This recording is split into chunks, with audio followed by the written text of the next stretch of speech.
Hickock45, who I never thought in a million years that I'd be speaking with.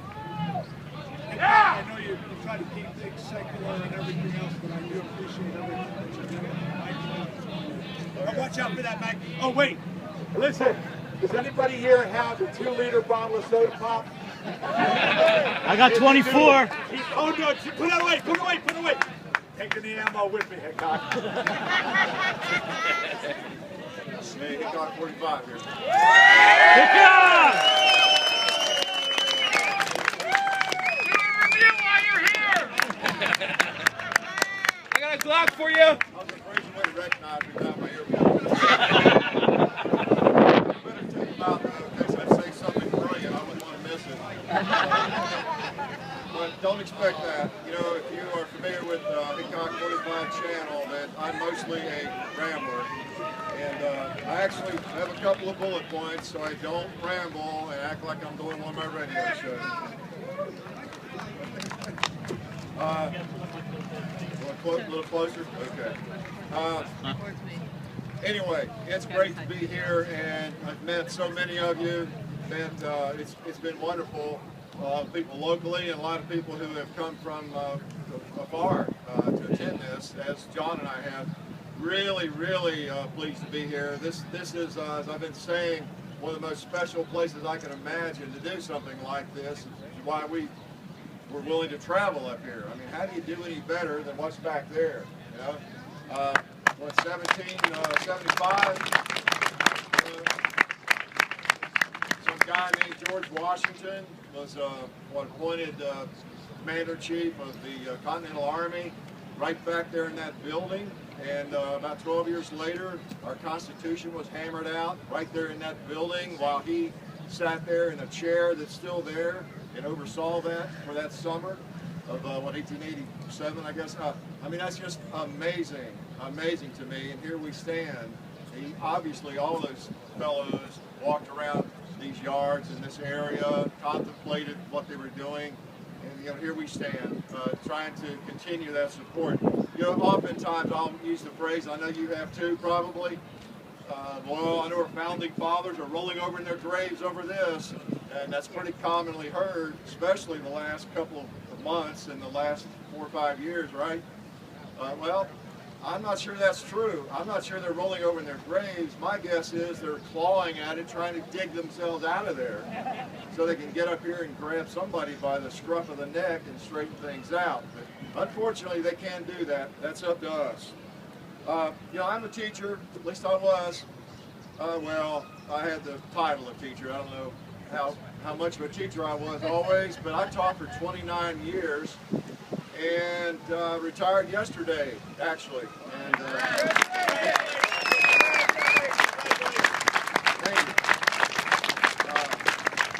my students thank me for retiring. No, we had a great time. I've really, really missed them. And it was one of the hardest things I ever did walk away from that. But I did. And I was thinking, driving up here, about how in some ways our politicians are like students, because, you know, one thing we need to do with them, first of all, we give them birth, you know, in a manner of speaking, we launch them, and then we have to oversee what they're doing. We try to provide them boundaries within which they can operate safely, you know, and when they misbehave, it's our job to discipline them, put them in timeout, or send them back home, whatever we need to do. And we need to keep that in mind. They really are like our children in many ways. They're not out there on their own doing whatever they want to.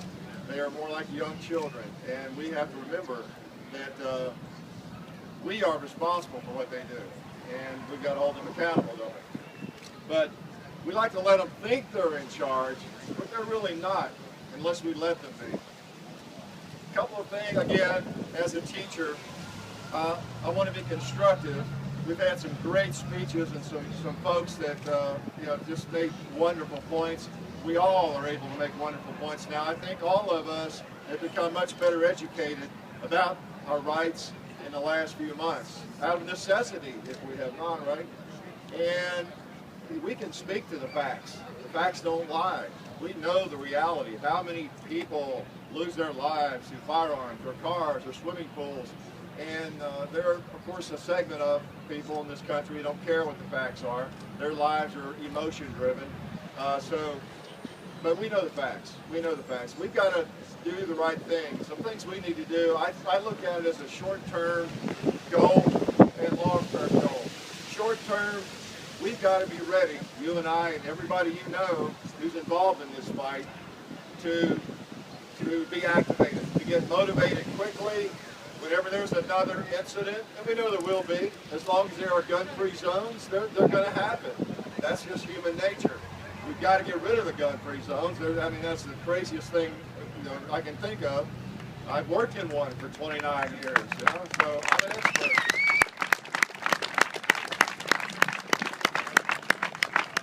I'm an expert in gun-free zones and what it feels like to be there.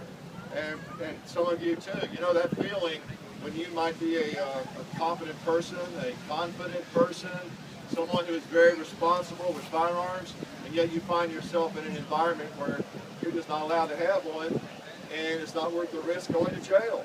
So I've been in that position for a long time. It's pretty strange. I've had to drive 80 miles every day, 40 each direction. Is that 80, 40, 20? Yeah, okay. So I told you I'm not too smart. But yeah, I've had to stop at 4:30, 5 o'clock in the morning at the ATM, or to get coffee, or to stop at Walmart, or wherever I might stop, totally unarmed all that time because of those gun-free zones. But we've got to mobilize and be ready whenever there is one of these incidents, because you know what's going to happen, of course, on the other side. They're all sitting there just waiting to get in front of a microphone like this when one occurs.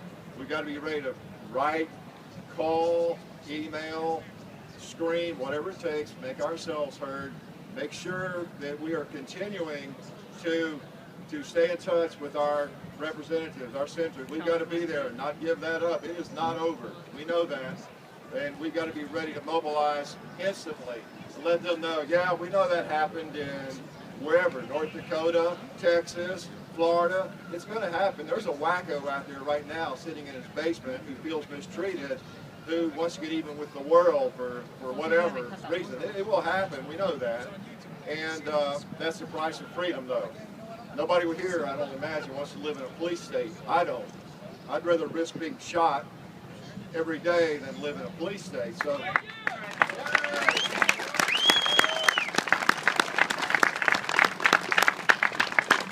anyway, we got to be ready on the short term. Keep those representatives aware. Yeah, we know that happened. Don't you get blinded. Don't you get influenced by that lady in California or those characters in Washington.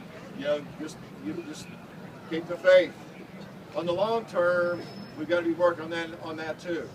And all of us do that, I'm sure. You wouldn't be here if you didn't. We've got to continue to represent the shooting community in a positive way, be responsible, and share the hobby, as I'm sure you all do. Make certain that we talk about it. If you possibly can, share it with your colleagues. I know that some of you have jobs where maybe that's hard to do. You're in a very gun-unfriendly, perhaps, environment or something.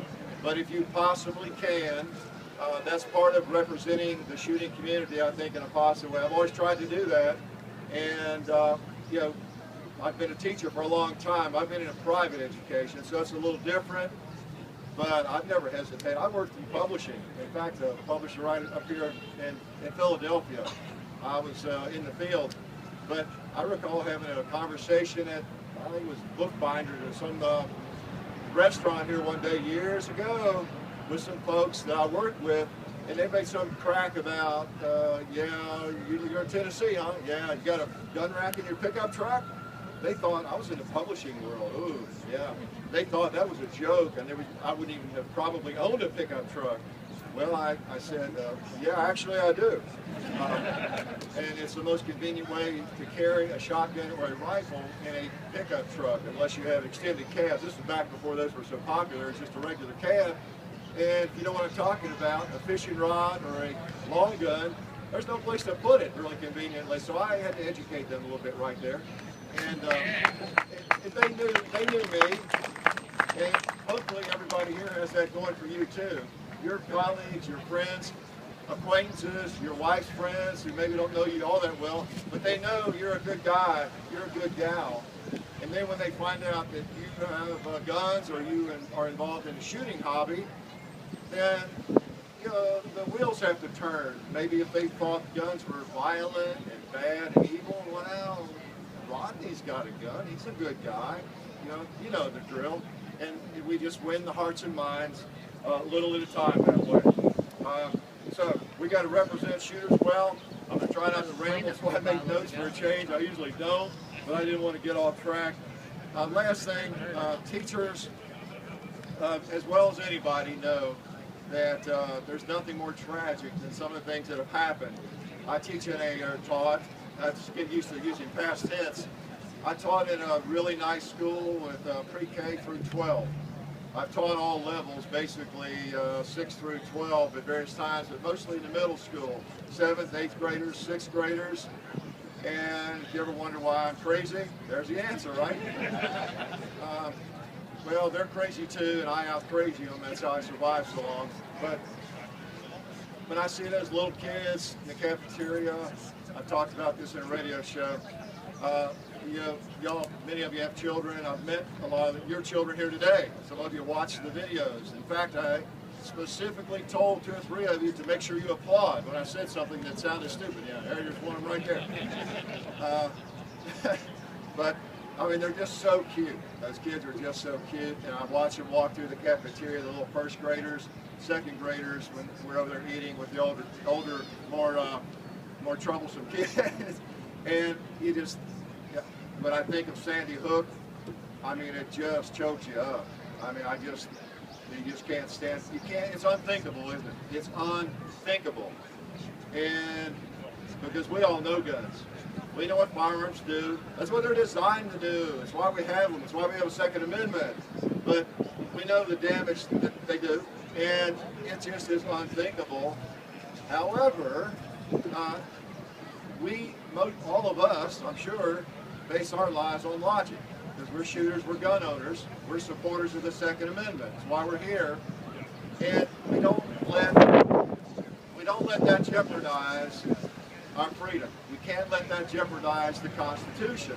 That's the short and dirty of it. We can't. There's going to be bad things happen. There's going to be crazies, especially if we don't get rid of these gun-free zones. But things will happen unless we live in a police state, as we all know. And we don't want to live there. We just have to do the very best we can. We cannot let our politicians, who are trying to do anything they can to appeal to certain groups, to get reelected, but we can't let them jeopardize the Bill of Rights. It's that simple. And if you know my channel and our videos, I never say outrageous things, really, other than maybe stupid things, but I never use coarse language. We try to keep it family friendly, and we do keep it family friendly. We want these young people to be able to watch, and your 3-year-olds and your 6-year-olds and your 7-year-old grandmothers and everybody else to be able to watch. But I am going to say that with what's happened back here in this hall, when I think of our founding fathers and what they went through, and if we let these crazy politicians, these shallow-thinking politicians who are only concerned about getting votes and being popular at the wine and cheese party, if we let them piss our rights away, we deserve it. That's all I say.